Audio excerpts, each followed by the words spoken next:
para min é un orgullo poder representar a toda a xente da cidade de Lugo e dos diferentes povos, como son eu de Portomarín e de diferentes sitios da provincia de Lugo, poder representar o seu ánimo polo Clube Deportivo Lugo no campo e poder pelexar e loitar cada balón como se estiveran eles no campo, é un orgullo enorme para min, para a miña familia, é unha oportunidade de poder demostrar ese ímpetu e esas gañas de medrar que ten a afición do Clube Deportivo Lugo e facelo realidade no campo e co seu empuxe, co empuxe da miña xente e de todos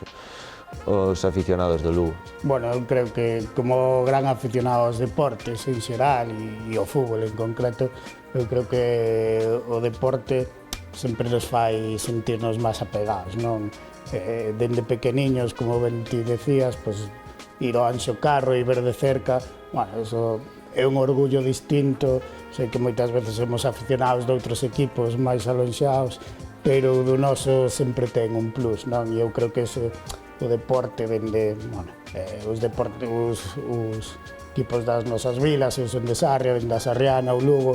ese que é noso e naciches nel e xugaches nel, como ben ti decías, é especial e ese vínculo con o máis cercano creo que ningún outro grande club o pode sustituir como o sentimento que podemos ter hacia o Clube Deportivo Lugo. Dende pequeno ti loitas e vas ao Anxo Carro a ver os teus ídolos para algún día soñar que o por que non estar aí. Eu tuve o privilexio de poder disputar partidos en adestramentos con Carlos Pita, Fernando Seoane, xente que representa moito que é o Clube Deportivo Lugo, a Galicia, a nosa terra, e penso que é un orgullo poder ser un xogador máis que moitos nenos e nenas se estén fixando en min e que por que non eles non poidan cumplir ese soño de poder representar ao clube da súa vida por toda España e por donde sexa. Para min ir escalando pouco a pouco as distintas categorías foi un premio. Cada ano que che decían de repetir no clube da túa vida, para min era unha ilusión enorme e para meus pais tamén, porque me tiñan na casa e cerca, máis que nada para seguir medrando xunto aos teus amigos, xunto ao teu entorno que é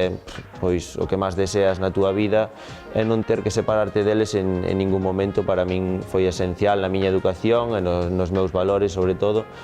Tamén eu penso que por iso puiden chegar a onde estou agora, que é cumplindo un soño de xogar no equipo da miña cidade, poder representar a miña cidade e poder disfrutar cada fin de semana da familia e dos amigos que me veñan a ver ao Anxo Carro. Eu creo que aí o importante é poñer en valor o noso, non? Tanto no deporte, no que estamos falando, como noutras cousas, non? Vemos como cambiou a mentalidade sobre a propia cidade de Lugo e como xa todos e todas empezamos a valorar o patrimonio que temos e o especial que é a nosa cidade, e eu creo que no deporte é un pouco igual, non? Eu creo que hai que construir entre todos ese amor hacia o Clube Deportivo Lugo e o que decía antes, non? Ese sentimento do noso máis cercano, que cando as cousas van ben non se pode sustituir esa ledicia, e incluso cando as cousas van mal ese sufrimento ten esa parte de achegarnos, non? Eu creo que, bueno, enseñarlle aos máis novos que eso que é noso é insustituible, eu creo que é o camiño para que siga medrando a comunidade de aficionados ao Clube Deportivo Lugo e para que siga medrando o noso orgullo como lucenses.